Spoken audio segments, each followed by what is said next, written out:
TCU has a running back coach, which is a pretty cool thing to have when you're in the business of playing running backs on your football team, Melissa. Plus, we're getting ready for the Big 12 men's basketball tournament this week. Baseball went up to Lawrence and lost a pair of games to the Jayhawks, and they've got a big one coming up on Tuesday against DBU. Plus, probably the lead. TCU has another natty on campus. We're going to break it all down right now on this episode of Frogs Insider. Welcome in to this episode of Frogs Insider. Jamie Plunkett here alongside Melissa Triebwasser. We are your hosts for this podcast. We're very thankful for everybody that's tuning in to this episode. If it's your first or your 57th, we're thankful for each and every one of you that have been listening thus far. So, Melissa, I know that we've got a lot of sports to talk about right now, but I want to ask you an off-the-cuff question here that we have not prepared for. These are always dangerous. Because I know that you've been doing a lot of Kings coverage lately up there in Sacktown, and I'm curious to know what the biggest differences are for you when you're covering the NBA versus when you were here in Fort Worth covering college hoops. Oh, that's a good question. I will say that I really I don't do photography really I do a little bit occasionally, but the difference between being up elevated in the press box versus being on the floor for games, I think is such a big thing. But I guess the familiarity. When I am covering something TCU, I know every little in and out of every stadium, every arena, right? Everything. I'm super comfortable with the players, with the coaches. I know 100% what I'm doing. I was not following the NBA outside of the Kings super, super closely before I started becoming kind of the credential member for the Kings Herald. And so I still feel like every single time that the starting lineups go up for both teams, there's always at least one guy I've never, ever heard of before. And I have to look up, where did this dude come from? Did he play college ball? Is he from overseas? Was he, how did he get to the NBA? Was he good? And I feel like I follow college basketball so closely that I'm always shocked how many guys in the NBA I've never, ever heard of before. Also just the sheer size of these human beings. Because if you look at TCU's basketball roster, there's some good length with guys like Micah Peavy and Emmanuel Miller and Ernest Uday, but the smallest dude on the Kings still is towering over me, and it's just I don't think of Davion Mitchell or Keon Ellis as being big guys, but you stand next to them and they are just big dudes. Yeah. Micah Peavy gets away with sometimes playing the 4. Yeah. Not gonna happen. At 6'7", that's not happening in the NBA. Also, press conferences way less entertaining at the professional level. They're very so PC and prepped, and they're not going to give you anything. Yeah, you're not getting a lot of sound bites. I mean, occasionally they'll let De'Aaron Fox and Malik Monk come out on the press table together, and that's always incredibly entertaining because Malik Monk is just a really entertaining dude. But overall, they're pretty dry. It's the same people every time. You're not getting a lot of visiting reporters going to press conferences and stuff. So you don't get, there's always a little spice, I feel like, in college sports. There's always that one person that's back there. So yeah, that, and then the one major thing, the press box food at TCU is really, really good. I would say overall it's better on a day-to-day basis than what I get at the Kings. I'm not complaining about a free meal, but the Kings do provide a salted chocolate chip cookie that if TCU were to add this to the menu would really take them over the top. It is a delightful addition. Nice. So well, I'll say this, you've missed out because there is a new place to eat right there on that little strip on University. It's called the Bond Shop. It's a little Asian fusion kind of food place. It's really delicious. Is that basketball food? Yeah. Steven, Shoney does it right to cater for basketball games, and he's gotten the Bond Shop a couple times. Yeah. And man, I cannot resist getting the green hot sauce to put on my bowl, and my nose runs for the entire basketball game. But it's totally worth it. The food's so good. Yeah. Covering pro sports is really cool. Like somebody was Hmm. asking me about that, and I'm always going to prefer TCU because I have such a connection to TCU. But like every time I walk into Golden One, and I'm like, and I just got like my hard credential too, like the full Oh, season one. nice. Yeah, yeah, yeah. Yeah, like now I'm like, okay, I'm kind of official. Like it is a cool thing, and I'm still kind of like have to pinch myself that I'm actually doing that. But yeah, I mean, it's just not as fun. Like college is fun, and the kids are younger, even though that sometimes they're the same age. They're not as professional yet, so you get some more fun quotes and some entertaining things. But both have their perks. I'm thankful I get to do both, and hopefully I'll be boots on the ground for some TCU events here sometime this spring. Maybe spring game, maybe some baseball. I'm gonna definitely find a reason to be down here for something. Well, you're probably doing better with the Kings, and I know you'll be down here soon. I'm excited to see you in real life. Maybe we'll do a real life podcast episode. Ooh, Um, maybe. I've always thought about like what I would be like if I was covering Dirk or Mm, Luca, mm-hmm. or some of these Rangers that I really love right now, like Adolis. And I feel like I would probably be like that Chris Farley bit from SNL. The Chris Farley show where he's just like, Yeah. do you remember doing that? That was Yeah. awesome. It was, That yeah. is so cool. Because I think for me, like we've been doing this so long with TCU that I'm really, I don't know, I'm not gonna say I'm really good at it, but I'm capable of compartmentalizing the fact that I have, Yeah. 2 degrees from TCU and I love TCU athletics and I want them to be successful versus I'm here to do a job. I'm reporting on the team. I've got to cover the good and the bad and the ugly, and I can't as much as I want to at times, or as much as I maybe subconsciously do. I've got to take off the rose tinted glasses, the purple tinted glasses at Yeah. times. I don't know that I'd be able to do that with like the Mavericks or the Cowboys or the Rangers.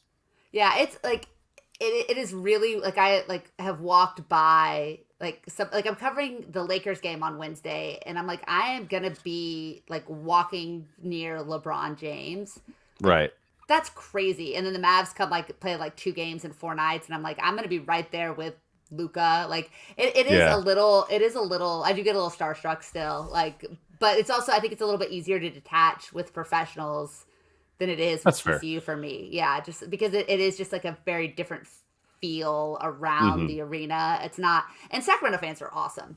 Like that place gets loud, but it's there's not the passion that you have with college athletics. Kind of the young college age kids that are drunk and stupid. It's like adults that are drunk and stupid, and they're not nearly as much fun. So No, there are more consequences too when you're a full grown adult and you're drunk and this is stupid. true. This is But true. well, I don't, man, I had a good segue, but then we started talking about drunk and stupid, and I don't have a And it good took it segue away. for that. Yeah. I definitely don't have a good segue for what we're going to talk about next because that would be inappropriate. But Melissa, TCU football has hired a new running back coach. If y'all listened to the podcast last week, if you've paid attention to TCU football this spring, you know that TCU's former running backs coach, Anthony Jones Jr., was recently hired to take the same job at USC. You and I had what I thought was a pretty rousing conversation about whether or not that was actually a lateral move, Hmm. taking the same position elsewhere, even though it's technically a blue blood school versus a non-blue blood school. Well, now we can have a different kind of version of that conversation, Melissa, because TCU hires Jimmy Smith. He's the former running backs coach at Arkansas. He's been there for the last 4 years, so he overlapped with Kendall Briles by 3 years. There's some good familiarity there with the offense. But this past season, he was also given the title of associate head coach at Arkansas. And so you're hiring a guy who has the associate head coach in his title, along with being the running backs coach. Now he's coming to TCU. There is no associate head coach title for him waiting for him here because that already belongs to Kendall Briles. And so, Melissa, first of all, thoughts on the hire. Second of all, is this a lateral move? It's fascinating, right? Like you said, it's the perfect kind of like bookend to what we talked about last week, because in a lot of ways you could say this was a downgrade, right? Like you're going from the SEC to the Big 12. You're going from being a part of the quote unquote power two, the two main things, to a league that is not necessarily hanging on for dear life, but certainly is fighting to get to be a part of the SEC or the Big Ten, to be considered in that realm. And so in that regard, and then like you said, losing the associate head coach title, it feels like it could potentially be a step down. the other part of this is not a guy who hasn't had opportunities to leave previously. Like Yeah.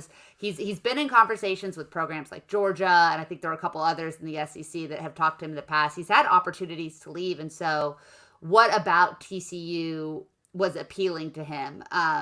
Is it reuniting with Kendall Briles? Is it the city of Fort Worth? Is it the facilities? Is it jump off a ship that has been lit on fire and is a powder keg waiting to blow if they don't have a good season this year? And then also, is it the opportunity to leave a program that is really going to have a hard time to compete for league championships to jump to a program that is well positioned to be an elite program in the Big 12 going forward. So there's a lot of reasons, obviously, that can play into this. I'm sure Arkansas fans would say it's a step down, and just like we were arguing that it was a lateral move to go to USC, or some of us were arguing that, some of us were not. But it seems like this is a great opportunity for him to join a program that has legit conference championship aspirations, that should be consistently a team that is in the conversation in November to be one of the 12 teams in the 12-team playoff. He wants to win. TCU has put a lot of running backs in the NFL over the years, and he is known as a great recruiter and developer of talent, so that's a nice pipeline for him there as well, plus the fertile recruiting grounds of DFW, obviously. So I'm excited about the hire. Everything says that he's, like, I've seen people talk about what a great person he is, as well as what a great recruiter he is. He's got that great energy. He seems relatable. You're replacing a guy who was so well loved and respected by players with a guy who's known for being well loved and respected by players. It feels like a great situation for TCU, and hopefully a great situation for Jimmy Smith too. Yeah, I mean, if you guys have been listening to the podcast or listening to the stuff Melissa and I have done over the years, you know that I grew up a Razorbacks fan, and I still follow Arkansas pretty closely, much to my own personal chagrin. Yeah. And my own dismay at times. But so I've known about Jimmy Smith for a while, and he has done a really nice job. I really liked how Arkansas ran the football in that Briles offense with Jimmy as the running backs coach. And I think that's part of why I really like this hire for TCU, is because this is the first time since 2020 that TCU will have the same offensive coordinator in consecutive years. And so you're already talking about an opportunity for continuity that just has not existed for this side of the football at TCU in 4 years. And so now you bring in a guy, the one position coach that you lost on that side of the football. You bring in a guy who's got experience not only in the system, but with the offensive coordinator, the guy that's calling plays. And I think there's just so much value to getting a guy who can come in from day one and understand what the expectation is, understand what his role is, understand how the running game is supposed to play in this offense specifically, because you're talking about a running backs room that is really young and inexperienced. And I don't know that there's necessarily time this spring to onboard a running back coach as well as all the running backs. So you skip a couple of those steps by hiring Smith versus hiring someone else. I know that there were a couple other coaches in state that were interviewed as well. But I like the hire from a continuity perspective, because I think it gives you an opportunity to start a few steps ahead of where you would have by hiring somebody else.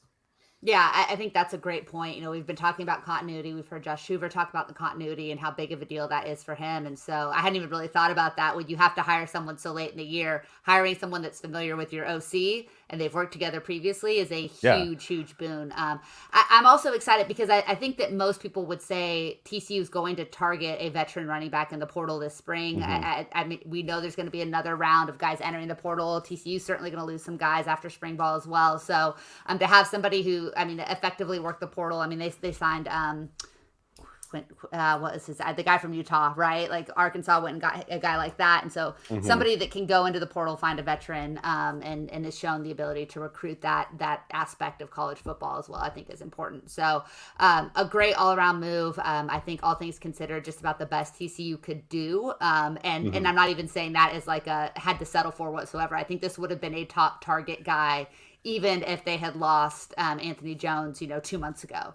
I think this is somebody who would have been one of their first phone calls. So I'm excited about the hire and excited to see what he can do with these very talented but unproven running backs in that room this year.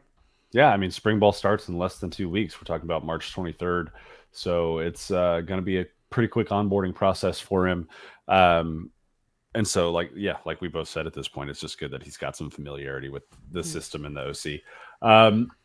Speaking of familiarity, Melissa, I want to give a big hearty shout out, because we didn't do this at the top of the show like we normally do, to our wonderful podcast sponsor, Hell's Half Acre Stadium Goods.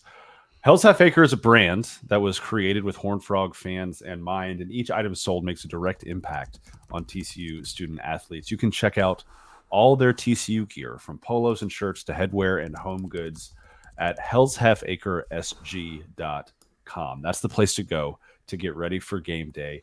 They'll get you dressed to the nines, a koozie to keep your beer cold and your hand warm.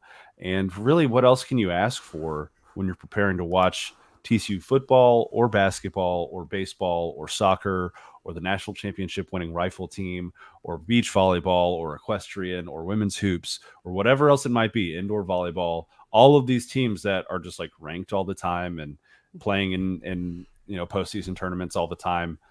You want to look your best, you want to feel your best, and you can do that at Hell's Half Acre Stadium Goods. And grab yourself one of those rope hats, because they're cool.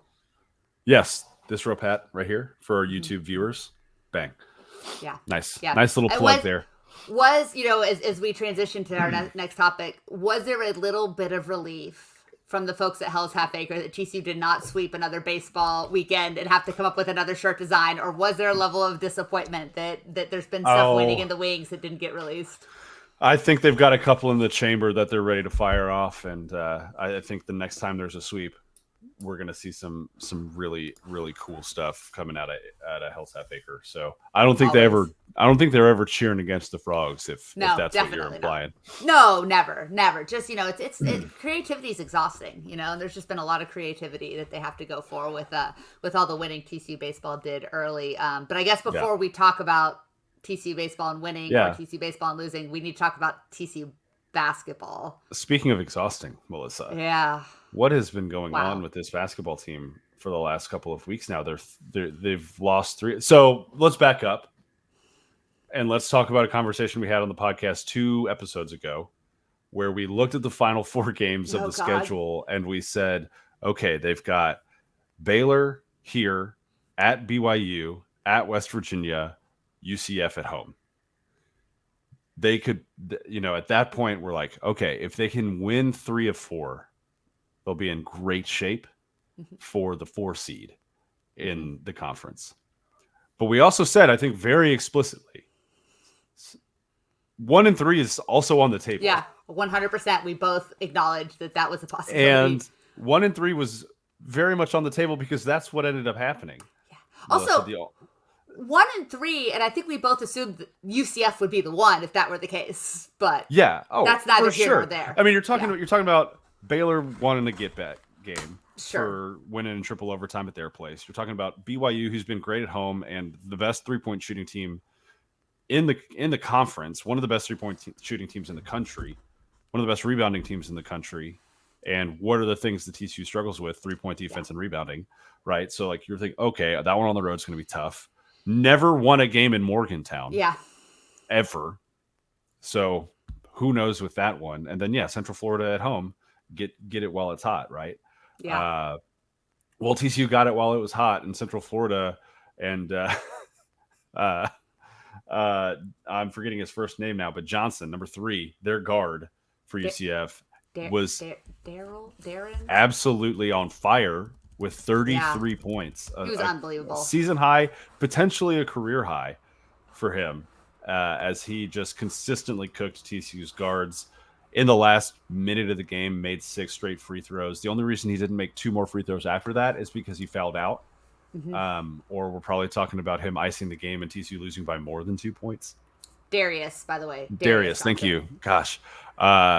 Very impressive performance from him. Very disappointing game from the Frogs. And it was, Melissa, I feel more of the same right? Like more of this defense that just the help's not helping the help, right? The second backside defender's not getting down to the block in time to stop cutters. They're losing big men on pick and rolls. They're slacking on rotating on the perimeter at times. It's just, we said it a couple weeks ago. Eventually, you start talking about things that need to improve and just start identifying, ways that you like flaws that this team just has and has to live with. And we saw pretty much all of them in this last 4-game stretch for TCU hoops. Yeah, and the things that helped them win in Morgantown just went away when they got back home, and I think that was so disappointing. Is to have an opportunity to finish above 500 for the first time in history in the Big 12, to have it be senior day, to have a crowd that seemed like it was pretty good. I mean, I know it was nice. spring break, but it was still a decent crowd there, and to have everything in front of you like that, and just to absolutely lay an egg. I mean, they shot terrible from the free throw line. They were really bad in the second half from the 3-point line. They didn't shoot the ball well from the floor at all. They turned it over just kind of with impunity at the worst possible moments. And there wasn't, like, I think I saw at one point, and God, I hate this, but like Darius Johnson slapped the floor defensively. And it's like, I mean, you immediately They all go, did it. The whole team did it. Yeah. Yeah. And you just go like, douche or no douche. But you know what? Like, who's gonna, like, it just shows a little bit of like, hey, this is an important game. We are going to rise to the level of the little things. And TCU was not doing that. Emmanuel Miller struggled in the first half. He came alive a little bit late. I think he had just 2 points in the first half after scoring double digits every game. And towards the end of the game, he was the only guy that could make anything happen on offense, it felt like, and played pretty well down the stretch. But TCU's best players have the habit of disappearing for long stretches of the game, which is why TCU goes through these 3 and 4 and 5 minute scoreless stretches. It feels like at least once a half. They don't have, Trey Tennyson has been that guy, been a knockdown shooter at times, but just, has really struggled, it feels like, over the last couple of weeks, especially from long range. Ernest Uday came back, but obviously wasn't super effective. He's not 100% probably. And he's not a guy that you can just give the ball to in the block and say, go get us 2 points. He's not there yet offensively as a product. And he might be next year. But like you said, this team is flawed. We've acknowledged the flaws. We thought some of those flaws would improve over the course of the season. But that's the problem with bringing in a bunch of veteran guys and having a really, really old team. Kind of are who they are by March of, their 4th, 5th, or 20th year in college basketball. Chuck was great, but Chuck's been shooting. We're about to see postseason Chuck, and I'm very excited for that. Yeah, Chuck has been doing his thing. I'll give Chuck a pass, but yeah, I don't blame TCU fans who are frustrated. That was among the most frustrating losses that mattered that I've seen TCU basketball have in the last several years. Yeah, I totally agree. It was their first non-Q1 loss all season. They were one of 6 teams in the country that hadn't had a loss outside of the Q1 before Saturday, and so that is no longer. I think for me, it all goes back to something that we were talking about a few weeks ago, and that's when it comes to kind of nut cutting time. Who's the dude? Right? Who's the guy?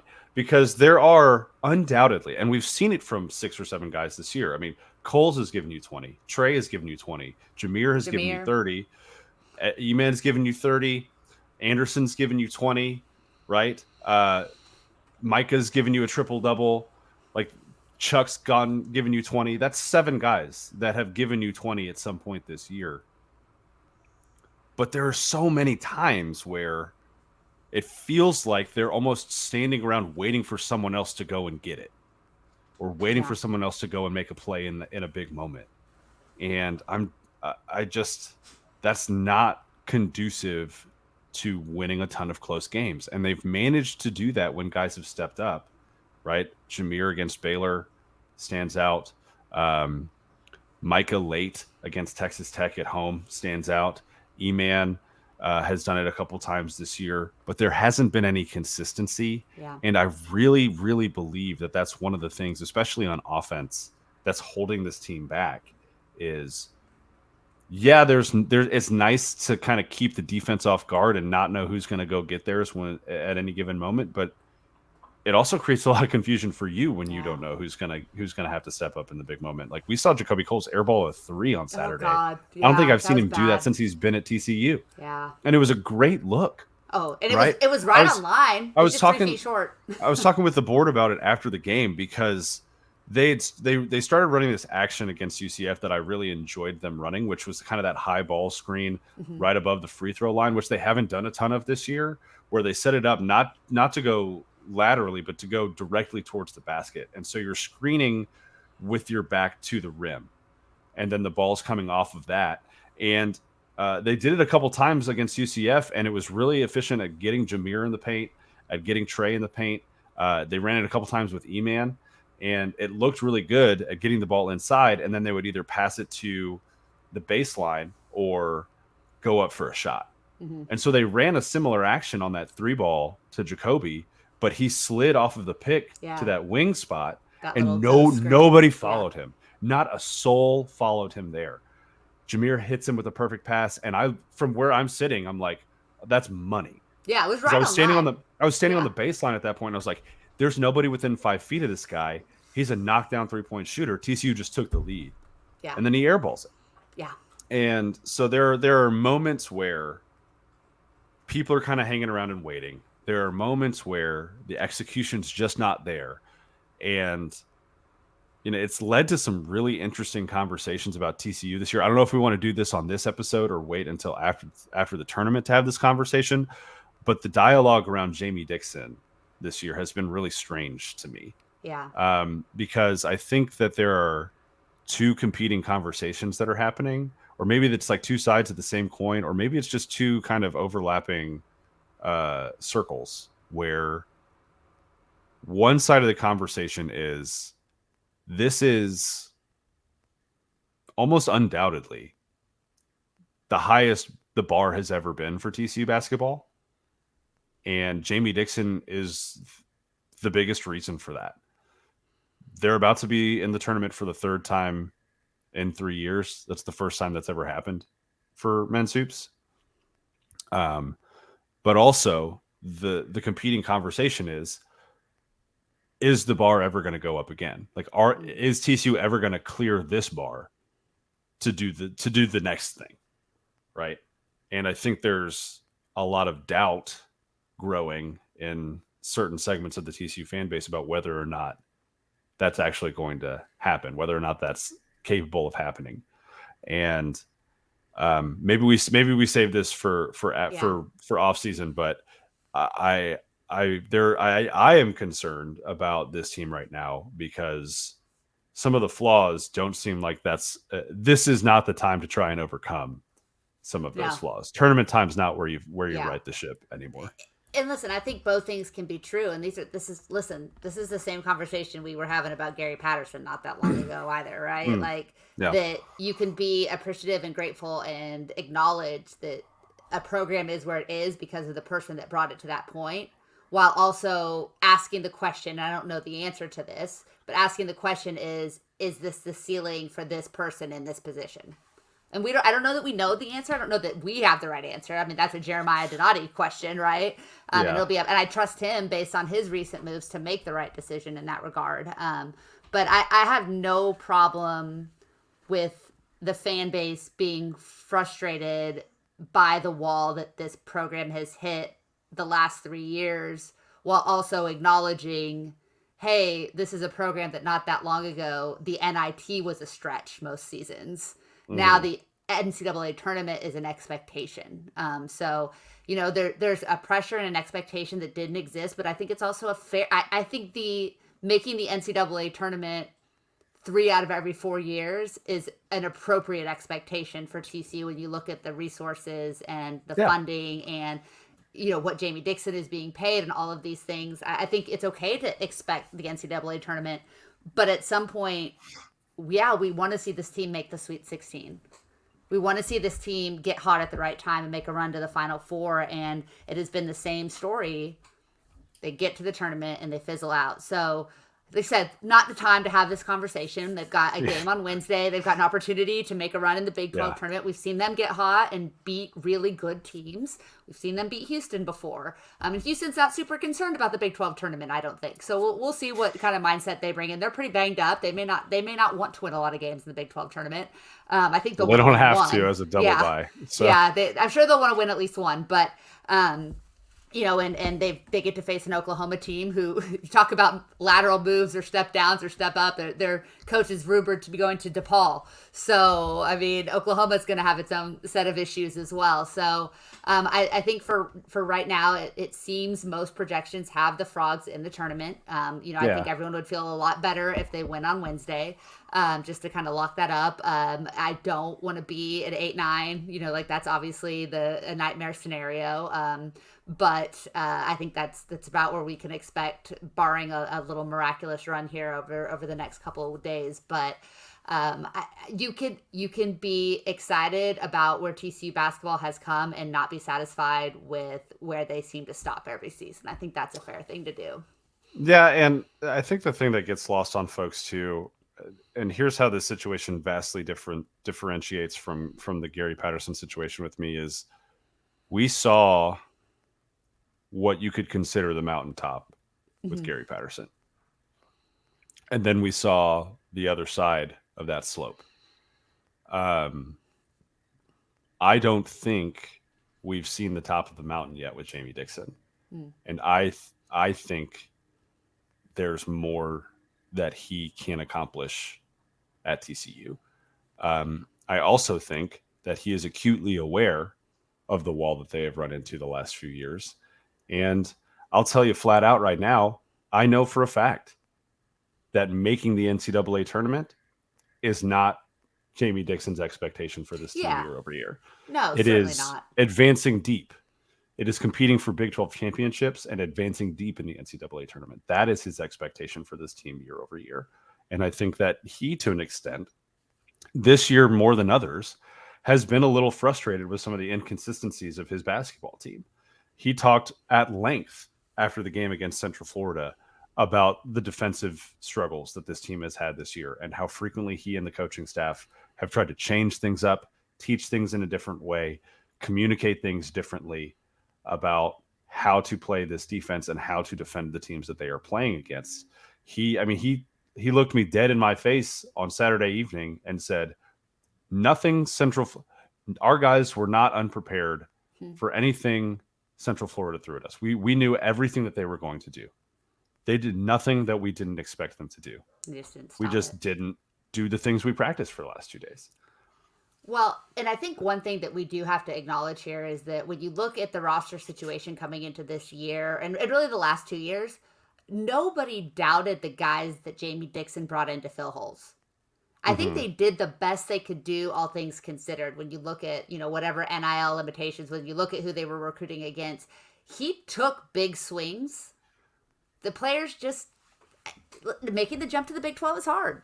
It's just hard. And so I think that we've seen really good things out of the guys that he brought to fill the shoes of Damian Baugh, Mike Miles, but then we've also seen why they are limited players. And that's okay. It's not like he didn't try. They went out and got guys and they paid guys and they did what they had to do in order to try to make this team as competitive as possible. And in some ways it worked and in some ways it didn't. The real question is going to be next year when you've got two really talented kids sitting redshirting this year. Can you keep them? And how much have they developed and how good are they going to be in their first year being critical players? You've got an incredibly talented recruiting class coming in that everybody's really excited about that may or may not be ready to contribute on day one, but you're going to have a ton of holes to fill once again in that roster. And so I think you've talked about this before. I think everybody that's paying attention knows that we're looking at a rebuild in 24-25, but how much can he kind of tread water with that group and make them competitive and show signs for the future when you look at what the long-term expectation for this program, by long-term, I mean the next 3 to 4 years is going to be. Yeah, I'll say this, two things, and then we'll actually get into the OU game here. TCU don't have an NIL problem when it comes to basketball. Yeah. They don't have an NIL problem. They're paying. They're going They're going to be just fine when it comes to Yeah. NIL for college hoops. And when it comes to the portal next year, like you said, 4 guys coming in out of the high school signing class, 2 guys that are redshirting right now. You're going to have a smaller portal class next year, Yeah. which means the hit rate has to be damn near 100% in order to tread water, like you said, or maybe make a run. A point guard, Yeah. A go get real a point guard. go get a bona fide PG to help lead some of these younger guys, because you've got talented wings that are going to be really, really young. Yeah. And having a veteran point guard, having a second year center like Ernest Uday will go a long way to growing some of those guys up pretty quickly. We ended up having the conversation anyways. We'll Yep, have it we did. further and more in depth We will talk about it so much, I'm sure. down the road. Yeah, this summer we're going to be doing some off-season content. We'll be talking about TCU hoops this summer. But let's talk about TCU hoops on Wednesday at 2:00 Central Time, Melissa, because they take on Oklahoma, a team that they beat back in January to get their Big 12 season kind of rolling. One of their 2 big wins in that second full week of the season, where they beat Houston and Oklahoma in back-to-back games. OU looks a little bit like a different team. I think that guard play is going to come into play here. Oklahoma defends the 3 incredibly well. This is a basketball team that, like TCU, has lost 3 out of the last 4. Is looking for a win, probably more in need of a win than TCU this week. I fully expect this to be a dogfight from the tip. Yeah, it's going to be ugly for the right to get potentially boat raced by Houston. Yeah. But also to lock in, hey, we feel really good coming out of the Big 12 tournament about our NCAA opportunities. Yeah, I think it's going to be an ugly game. I think, and the TCU obviously is at their best when they can turn teams over and get out and run. And I think that we are going to have a very ugly game. Oklahoma doesn't really shoot the ball particularly well. They don't shoot the 3 ball particularly well. But they also turn the ball over a ton. And one thing we have seen is that can be a little bit, maybe not a ton, but like over 12 a game is it's a pretty good number.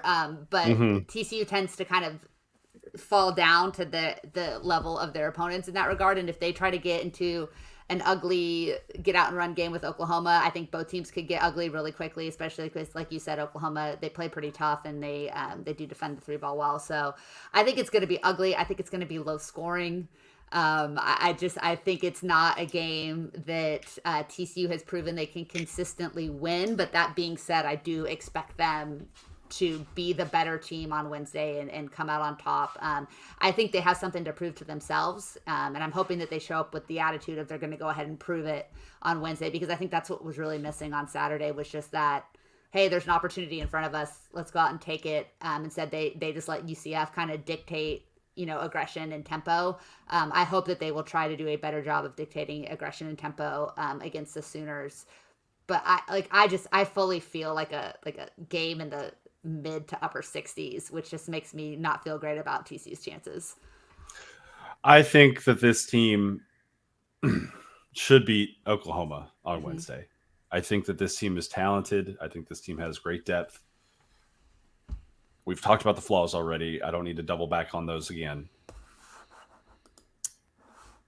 I don't think Emmanuel Miller is going to let this team be one and done in the Big 12 tournament. Okay. I like that. Based on the things that he was saying after the UCF loss about rallying the troops, about this game against Oklahoma being a dogfight, about needing to come right and ready, I think that at the very least he will do that. And I think that that's enough for TCU to beat OU. Should be. Whether that's good enough to beat Houston, probably not. But I think it's good enough to beat Oklahoma. And I fully expect Emmanuel Miller to be that dude on Wednesday. And if he is, I think good things are going to happen for TCU. If he's not, then I'm not so sure. Yeah, if Emmanuel Miller's the best player on the floor, Wednesday TCU wins. Mm-hmm. He is among the toughest matchups in the conference when he's on. Yep.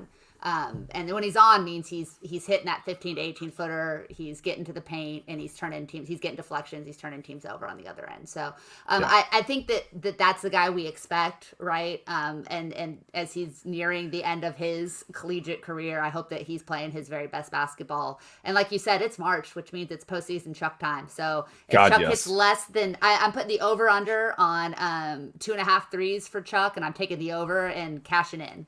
Because I think he's hitting 4 on Wednesday. So, yeah, man, he was on fire. He was on fire Saturday. They kind of wasted a good Chuck performance. On really Saturday because he was cooking for him for a while there.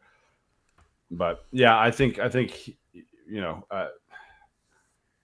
maybe I'm buying in too much despite TCU's flaws here. But I see a team that's better than Oklahoma. I expect them to beat Oklahoma, and then you just let the chips fall where they may. Yeah. Against Houston, maybe you catch them when they're resting a guy. Maybe you catch them after 4 or 5 days off, after they've gone through the gauntlet of the Big 12, after they've already celebrated the Big 12 regular season championship. Maybe you catch them lacking a little bit, but you got to get through Oklahoma first. Yeah. And you get through Oklahoma, and yeah, like you said, get that one under your belt. Lock yourself in for the Big 12 or for the NCAA tournament with no concerns, and then you can see what Houston's got left in the tank after that season. We got to give a shout out. You talked about Emmanuel Miller, second team All Big 12, much deserved. Like we said earlier, the only player in that conference to score double digits in every single Big 12 conference game. So that's a big deal. Very, very cool honor for him. And then Micah Peavy and Jameer Nelson Jr. both honorable mention on the all conference teams as well. So good, some individual accolades for those guys. In a conference that is loaded with star power, and hopefully will acquit itself well in the NCAA tournament. There have been some times where the Big 12 has sent 8-9 teams and those teams have been done, but I think between Houston and Baylor, if their shooters get hot, is really, really dangerous. Iowa State, obviously, that's probably the Big 12 team that nobody wants to see. Nobody in the country wants to see Iowa State. That's the second game that you don't want to play. Like that, if that team doesn't make the Sweet 16, I'll be absolutely shocked. I'm going to go ahead and give thoughts and prayers to that entire region. Yeah, that's they could absolutely make a run to the Final Four, and I would not be shocked whatsoever. They could also get knocked out in game 2, and I wouldn't be surprised. But I fully expect them to play deep into that second weekend. So there are a lot of really good teams. At Texas Tech is I hate to say it looks like they're kind of clicking on all cylinders right now. Yeah, we'll see. We'll see. I mean, we'll see. But that's a well-coached team that does have a little bit of star power. And then they had to hold Texas, on to their butts to beat Baylor the other day. They did, but they beat Baylor, and that's that's a pretty good Baylor team. So, speaking of pretty good in basketball, Jamie, I don't know if you saw it, but Home Field Apparel released some really, really gorgeous throwback basketball jerseys. And I will say, I was very thankful TCU was not on their list this time, because I would have had to spend a lot of money on one of those jerseys. Home Field is they're doing basketball jerseys, they're doing dad hats, they're doing bomber jackets, all alongside the most comfortable hoodies and sweatshirts and t-shirts and joggers and everything else that you could possibly imagine. All of your favorite throwback designs for TCU and just about any other university that's worth caring about throughout the country. Which one are you rocking today? Is that a Mizzou? It's Mizzou. Yeah, got the Missouri. It was the mystery hoodie day where you just pay 50% off of a hoodie and they send you what they send you. And so I was perfectly fine with getting the Mizzou Tigers. I'll tell you, Melissa, never in my life did I think that I would want or be tempted to spend $120 on a Syracuse throwback basketball jersey. Oh my God, that's the one I wanted to. But it's dope as hell. Yeah. The 1949 UConn script jersey, so dope as hell. I'm not going to spend $120 on it unless it's a TCU one, and then I'll be very tempted to use the code FROGSIN15 to get 10% off of said jersey, and then maybe add some other TCU things to that as well. 15% if it's the first time that you're using that code. But this is just absolute heat from Home Field Apparel, and we've come to expect nothing less. Yeah, I mean, they've got like NASCAR stuff now, just everything. So Yeah. go check out Home Field Apparel. Like Jamie said, use the code FROGSIN15 to save 15% off your first order, 10% off of any additional order. Hook yourself up with some cool swag, and maybe they'll bless us with a basketball jersey. But like, also part of me is kind of hoping that they don't, because my goodness, I would have to get it immediately. You know what TCU didn't get immediately this past weekend?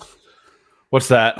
Baseball offense. The True. bats went very, very quiet on Friday and Saturday and then exploded in the top of the ninth on Sunday. A lot of credit to the Kansas pitching staff, which absolutely befuddled an offense that had been among the best in the country going into the weekend. Also give credit to the, sub-freezing temperatures.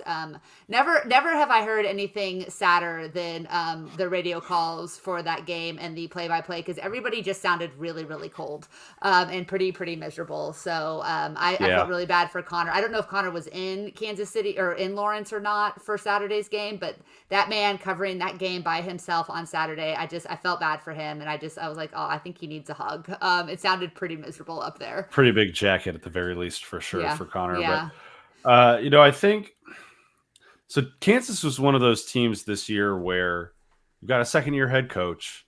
He hit the portal really well this offseason, brought in a lot of guys that maybe were underrated, overlooked at the JUCO level, who so far through the first 4 weeks of the season have been really high producing guys for them. And I came away from this weekend, Melissa, less concerned about TCU and more impressed with Kansas, if that that's makes fair. sense. And so, Yeah. like, I don't think I came away, and I wrote this on over on Horn Frog Blitz earlier today on Monday. I didn't I didn't see anything that made me think any less of TCU this weekend. I Okay. really truly didn't. What I saw was a Friday night starter like Reese Dutton, who has a legitimate power sinker with a very good breaking ball that he mixed well. He located both in the zone. He got TCU to swing at that curveball out of the zone for strikeouts. He pitched as well as I've seen anybody pitch this Yeah. year. And so that is less of a critique of TCU's offense only putting up one run and more just a compliment to the performance that Dutton was able to put together against what we know can be a very high powered offense. So I think one of the things that Kansas did extremely well, especially all day Friday and with their starter on Saturday, was just throwing strikes. I Yeah. think TCU's gotten away with walking a lot this year to start innings or to extend innings, and Kansas just didn't let them do that through the first 15 innings or so of the weekend series. They only walked two batters all of Friday. They struck out 14. They ended up with 6 walks in the Saturday game. TCU did, but I think most of those came from the bullpen, not their Mm. starter. And then almost a complete breakdown for Kansas's pitching on Sunday with 7 walks and 3 hit batters and 15 hits and 13 runs allowed. But I was very impressed with Kansas. I think that they've got a great thing going. In a year where I'm not sure how good the Big 12 is top to bottom, I'll be Mhm. very interested to see where this Jayhawks ball club winds up. Yeah, I mean, I think there's nothing wrong with giving a lot of credit to Kansas, and like you said, Dutton on Friday was unbelievable. I mean, that was a big league secret he was dropping. I mean, nothing was getting Yeah. elevated off the turf for TCU, and so I'm happy to let the pitcher have the win. While I agree that I didn't necessarily change my opinion on TCU baseball, every concern that I've had about the starting pitching was kind of amplified. It felt like over this last weekend. Obviously we'll talk about Peyton Tolley and any new information you have on him, but he looked like he was doing well. But we've also seen him kind of do that for 3 innings in a lot of games, and got hurt, or maybe I don't know what he got, but and so we don't know how he would have finished that game. And honestly, like once Danny Week came out to check on him, I kind of wish that they had pulled him, not just because the next batter hit a 2-run home run on the next pitch, but it was very obvious he was laboring and he wasn't very right, at least in my opinion. I was more concerned about how hard Cole Klecker got hit. He's going to give up runs, that's fine, but man, Kansas was just absolutely barreling balls up, and they were flying into the wall at a rate that was concerning. He had a great outing last weekend. He looked absolutely incredible. It looked like he had returned to form. I'm not going to say that we need to be concerned after a bad outing on Saturday, but I do think that's one thing that I've noticed is that when TCU pitchers are getting hit, they are getting hit hard. There's not a lot of sneaking, seeing eye singles going off. That there's a lot of balls that they are earning those hits. Whether they're singles or extra base hits, and that the starting pitching and the pitching in general still hasn't reached the level of consistency I think that this team needs in order to be a true contender. But once again, we saw some bright spots in that area. Ben Avelt was awesome, and there were some other. Zach Coyer was really good as well. So it feels like we see some guys kind of return to what we expected, while other guys continue, struggle, and we just can't get everybody on the same page at the same level on the same weekend. There's a little bit of that for sure. I think part of that is early season baseball. You're seeing that across the country, right? Like Wake Forest is dealing with that right now. Virginia is dealing with that right now. Duke, even though they just won a weekend series over Wake, is dealing with that right now. Oregon State, really the one team that's not was a couple weeks ago, and that's Arkansas. And that's just kind of the way college baseball is for the first month and a half, 2 months of the year. When you get to April and some of those issues are still happening, I think that's when it starts to raise some eyebrows. You mentioned Cole Klecker, though, and there's something that I wanted to point out with him because he's always been, or again, always, last year as a freshman, he was very much a pitch to contact guy. And that's just his style. He doesn't have an overwhelming fastball. He has added a cutter this year, which I think has helped him out a little bit. At least in the last start he had against Arizona State, it helped him out a ton. But two really interesting things about him. First of all, his walk rate is down by almost 50% this season so far. His strikeout rate is up. So he's missing more bats than he was a season ago, and he's throwing more strikes than he was a season ago, at least at this point in the season this year. Where the difference lies for him right now is not in the amount of contact, but like you said, the type of contact that's happening, because his line drive percentage on batted balls is up almost 10% over the last season right now. So last season, his batted ball data, he got ground balls roughly 38% of the time. He got fly balls roughly 48% of the time. He got pop-ups about 10% of the time. And he got line drives about 14% of the time. This year, that line drive percentage is at 23%. So a quarter of the time when a guy is making contact and putting the ball in play, it's considered a line drive, a hard hit baseball. And his home run to fly ball percentage is also up quite a bit, which makes a lot of sense. It's at about 18.5% right now. So 18% of the time when a ball is hit in the air, it's a home run. Wow. And so that's a high rate. It was high for him last year. It was 12% last year. But last year he did a fantastic job of mitigating some of that because he was not getting as much hard contact as he has so far this year. I'll be interested to see what adjustments he makes moving forward, because I still think he's probably TCU's best starting arm. Yeah. And I know that he's a really smart kid. And so I'm less concerned, more intrigued about what the next adjustment is for Cole Klecker, because I know he's got one, and now it's time to see it. You've got Oklahoma coming to town this weekend. They just swept Central Florida. Now's the time for that next adjustment, because the book is out on him, and I'm excited to see what he's kind of got cooking in that regard. I also let's just jump into Peyton Tully, I guess, real quick. Something happened in the fifth inning with his plant leg, with his right leg. I don't know if it happened during warmups or during the first batter of the inning, but he stepped wrong. Maybe he stepped on the little padded, the crease of the padded section on that very dumb turf mound that Kansas has. Like even Tech has a fully turf field and they still have a dirt mound. Yeah, turf mound should be illegal. They're dumb. It's dumb. It's dumb. And so I don't know if it was the turf on the mound or if he's just stepped wrong or what it was, but there was something going on with his right leg, which is why Danny Wheat went out there to take a look at him. He threw a few practice pitches to see if he could do it. He ended up, I think, they let him make the call to say, yeah, I'm going to stay in. I got kind of a non-update on Monday. They're still kind of waiting and seeing what he's like. I would be surprised if he played against DBU with that knowledge. At the same time, I just don't know what to expect for this upcoming weekend against Oklahoma yet. So it's kind of a wait and see mode with Tolley right now. The good news is that you've got other options at designated hitter.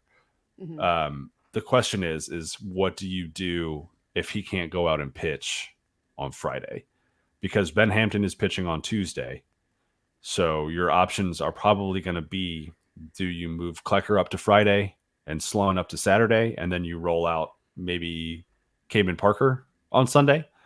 Or is Parker in line for Friday? Do you go with Zach Morris if he's healthy enough to get back into the starting rotation? Like, there are some questions that need to be resolved if Peyton Tolley is going to miss a little bit of time with whatever's going on with his leg. I know I'm not the only person, and I know I've seen this quite a bit, that wouldn't necessarily be heartbroken if Klecker had to move back to Friday. And even though Klecker hasn't exactly been the guy that we expect him to be, I think that because of the short outings that Tolley has had every Friday, and obviously don't get upset about a guy getting injured in that regard, but I feel like it's kind of taxed the bullpen early on in the weekend series, and Klecker's a guy who has shown you historically that can generally go 6 and often 7 innings pretty consistently. And so if you had to maybe buy Tolley an extra couple of days and maybe he's moved to Sunday, I don't know that would be the worst thing going forward anyways. And I know you like to do the mix up your righties and your lefties, whatever, but I think Klecker being the Friday night guy, again, a role he was very, very comfortable in, would be a good thing. Sloan obviously really struggled on Sunday, but I definitely would roll him back out there for another start next weekend. And then on Sunday, you can maybe Tolley's an option. Maybe Zach Morris is an option again. Would you give those guys a couple of extra days to kind of get right and see where they are health-wise? If that happened because it had to happen and not because it was chosen to happen, I don't know that that's necessarily a bad thing. I think we'll have to see some tinkering with the starting rotation this weekend because of the health of 2 of your presumed starters. And maybe that's not going to end up being a terrible thing in the long run. Yeah, and I mean, you think back to this time last year, TCU hadn't figured out the rotation yet, and or maybe they thought they had, but it ended up being dramatically different at the end of the year than it was at this point in 2023. So that's, I think, my biggest takeaway from this weekend is, yes, there are things that need to be addressed. There are things that are really, really positive about this baseball team as well, and it's gonna sort itself out. Yeah. A lot of this will be sorted out in the next 2-3 weeks of baseball. I would be remiss, though, if I did not talk about Logan Maxwell on this podcast, because he had this kid. So I have found myself really cheering for Logan Maxwell this year, and that's not a shock to people that know me, because TCU baseball is my favorite sport to cover, and I do genuinely want these guys to have success. But like, I get excited when I see Logan Maxwell swing the bat. And he has struggled so much with injury over the last few years. He had his shoulder issue last year that kept him out for a really good chunk of the year. He only had 100 at-bats. He looked great in those 100 at-bats. And so, going into this offseason, you're thinking, man, if this kid can stay healthy and can put it all together, like, there's so much potential in what he can do in this lineup and what this lineup can be if he kind of hits the way we think he can hit. And so far, I mean, he's played in 13 games. He's recorded a hit in every single one of them. On Sunday, he had 2 doubles, a triple. He got on base by being hit by a pitch, and he laid down a bunt that the first baseman couldn't handle, so he reached on an error. He's shown throughout the first 2 weeks, 3 weeks of the year that he's capable of having good pop in his bat, especially to the opposite field. and he can execute when the game needs him to execute in a different way. Like, how many times have we seen him bunt and get on base this year already, or Yeah. beat out an infield single because he's fast as hell? And I've just been so impressed by him early this season because one, he's producing more consistently, I think, than any bat in TCU's lineup, which is saying a ton right now. And I think it's just nice to see a kid thriving when he's finally healthy.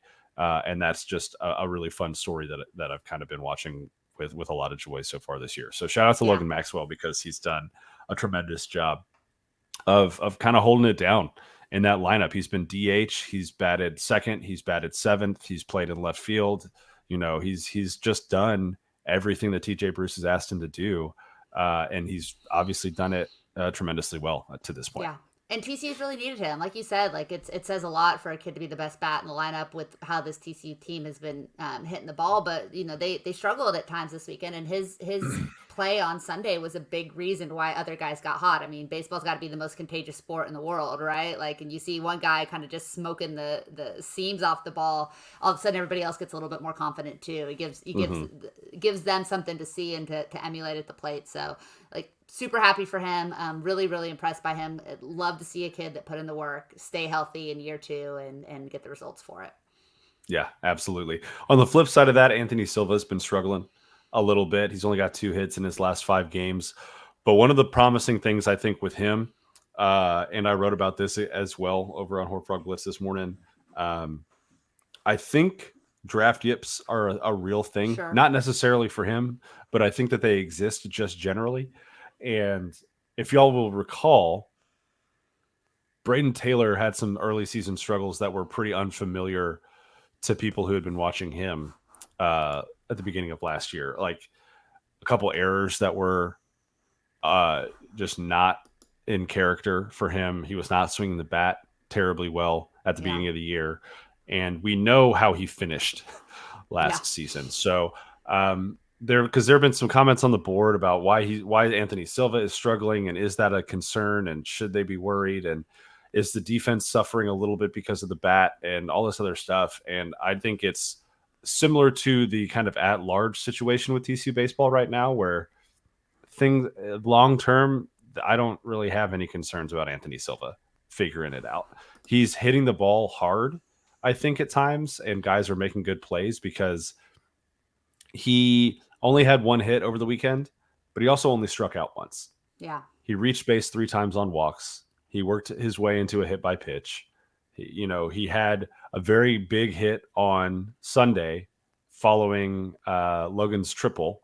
He ripped a double down the left field line and scored Logan Maxwell from third. So I think the concerns about Anthony Silva are probably overblown at this point because he's too smart and too good to not figure it out in the long run. And there are some other guys that you could say that about on this team too. Carson Bowen, too smart and too good to not figure it out. Peyton Tolley, too smart and too good to not figure it out. A lot of these arms are too smart and too good to not get it figured out.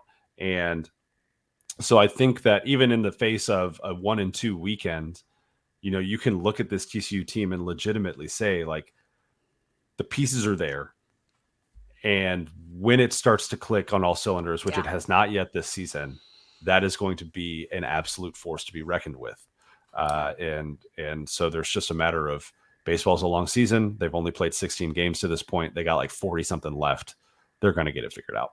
Yeah, I mean, they lived on the razor's edge through the first couple weeks of the season. Everything returned to the mean. I'm not worried about Anthony Silva's bat whatsoever. The big thing I want to see is his offensive struggles stop impacting his defensive ability, because I think we all saw him kind of get sat down because of not playing a ball the right way, and I'm glad, because I think sometimes that just needs that reminder. He is an elite defensive shortstop when he's on, and he just has not been that locked in. And I'm sure that his struggles at the plate have something to do with it. He's still a really young guy. I mean, this is just his 2nd season of collegiate baseball, despite the fact he's draft eligible. He's a kid, and he's learning to play at a high level every single day. and will continue to do so this year. So I think just getting that little reminder, getting a little bit of that accountability, and remembering that he is on that field every day for his defense, and the offense will come. I think that's all I really care about at this point. Baseball's a weird sport, and it's a streaky sport, and a guy going in a 1 week slump is not going to make me think he doesn't belong in the lineup. But I want to see him play that elite level defense that he flashed so often as a freshman last year. Yeah, someone on the board said so. He left the bases loaded one inning, and I can't remember what happened next. Whoever came up behind him in the lineup like doubled the next inning or something like that, and someone was like, "Goodness gracious! Like, just Silva can't catch a break," and we're seeing all this other stuff. And I think it was his next at bat that he absolutely smoked a baseball down the left field line, and it's just one of those things where it's like if you're paying attention, you're noticing things like, oh, he's not striking out. Like his bat's not missing the ball.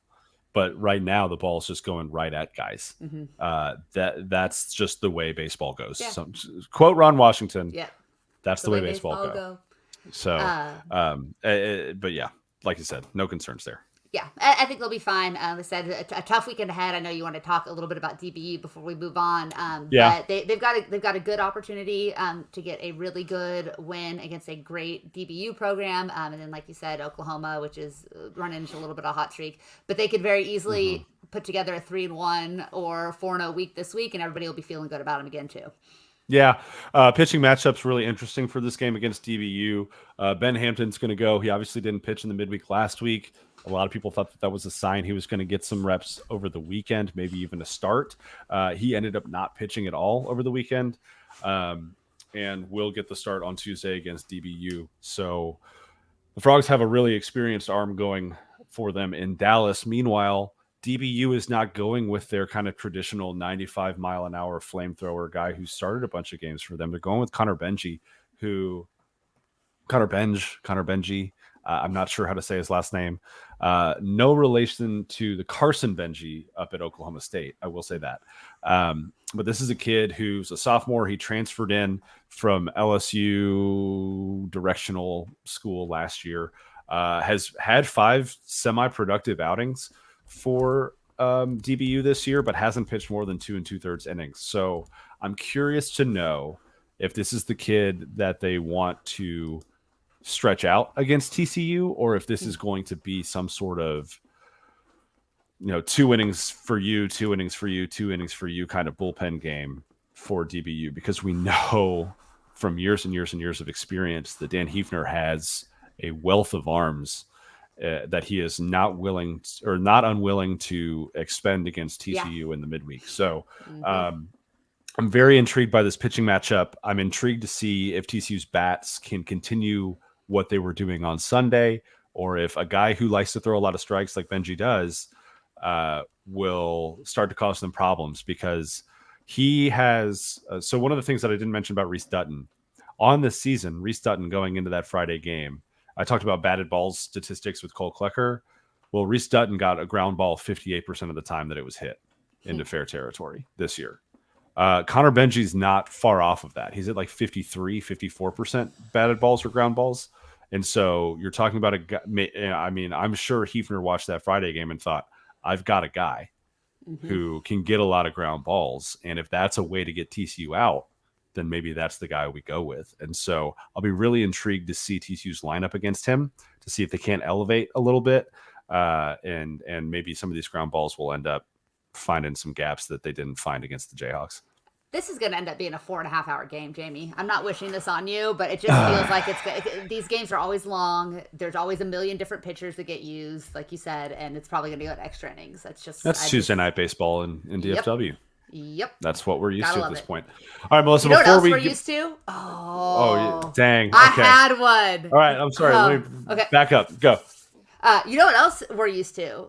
TCU. I'm not editing any of that out, by the way. Yeah, of course not. No, you can't. TCU rifle winning national championships, and they have done it again. I think this is their 3rd consecutive year with a natty. They are still the only all-female team in the country to win a rifle national championship. Just an unbelievable accomplishment. They were down on day 1 by 6 points, which I'm not going to sit here and pretend like I'm an expert in rifle scoring, but apparently that's a lot. That is a big deficit, deficit to overcome. And they overcame it and brought home another national championship. And so while we sit here talking about what we want and wish and hope for football, basketball, and baseball, TCU Rifle just keeps getting it done. They just keep hoisting trophies and making the TCU Hall of Fame look sparkly. And we love them for that. Congratulations to that team, incredible coaching staff that has been doing it better than anybody for a really long time. The champs are here. Champs are here. The champs are here. Also, shout out to TCU Tennis beating Baylor over the weekend without Jake Fernley. Jake Fernley. Big accomplishment for the Frogs as they keep things rolling in their outdoor season, taking down Texas and now Baylor. Nice. I feel like maybe the outdoor natty could be in play here this year if they keep playing like they are. Well, they came up just short in the indoor this season, and talk about loss as a motivator. Yeah, you never know. You never know. Maybe this is the year Roditi gets them over the hump. Would love to see a couple of national championships hoisted this spring. It's what I don't even want to say his name. I will quote Josh Pate though in this moment, and something that I love that he says all the time is just because it hasn't happened doesn't mean it won't. True. And this could very well be the year that is true for TCU men's tennis. Time for everything. Absolutely. All right, that'll do it for this episode of Frogs Insider. She is Melissa Treewasser. I am Jamie Plunkett. Thank you so much for listening. We are part of the Republic of Football Network. I should have said all of this at the top. You can find us wherever you get your podcasts. You can also subscribe to the YouTube channel. If you're still listening, thank you for being here until the very end. We will see you guys next week for episode 58, recapping TCU in the Big 12 tournament. We're a week closer to football happening, and the Horned Frogs weekend series against Oklahoma. We'll break all of that down on the next episode of Frogs Insider. But until then, go Frogs. Go Frogs.